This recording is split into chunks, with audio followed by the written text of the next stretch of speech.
Today's idiom is what's eating you. We use this idiom to ask someone that what's annoying or bothering you.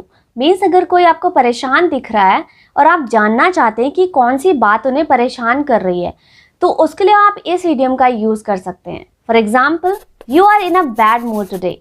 What's eating you means कि आप आज bad mood में हैं, आपको कौन सी बात परेशान कर रही है. एंड आप इसकी जगह व्हाट्स ईटिंग की जगह आप यूज़ कर सकते हैं व्हाट्स कुकिंग या फिर व्हाट्स बाइटिंग यू. आप इन दोनों का यूज़ भी कर सकते हैं.